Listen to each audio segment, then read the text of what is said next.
Day 2 of learning callisthenic. আজকে আমি সব মাসল আপের ওয়ার্কআউট করছি। আমার প্রথম ওয়ার্কআউট পুল আপ 25টা করে 3 সেট। একটু ফর্ম খারাপ হয়েছে, অনেকদিন পর ওয়ার্কআউট করছি তাই। তারপর এক্সক্লুসিভ পুল আপ 8টা করে 3 সেট। এটা আমার এক্সক্লুসিভ স্ট্রেংথ বিল্ড করতে অনেক সাহায্য করে মাসল আপে, যাতে আমি ডিরেক্ট উপরে উঠে যেতে পারি। তারপর করছি চিন আপ 10টা করে 3 সেট। চিন আপ হচ্ছে আমার বাইসেপস মাসলকেও টার্গেট করে, ল্যাটস মাসলকে অনেক বেশি টার্গেট করে। তারপর করছি one arm supported pull up. এটা তোমার সিঙ্গেল ল্যাটকে গ্রো করতে অনেক হেল্প করবে।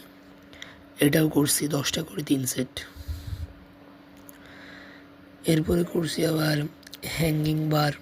এটা তোমার ফোর আর্মসকে হেল্প করবে। এছাড়া আরও কিছু এক্সারসাইজ করছিলাম, কিছু কারণে আসলে এগুলো ভিডিওতে নেওয়া হয় নাই। ওয়ান আর্ম হ্যাঙ্গিং বার করা হয়েছে 30 সেকেন্ড করে, 3 সেট করে। Thank you everyone for watching my video.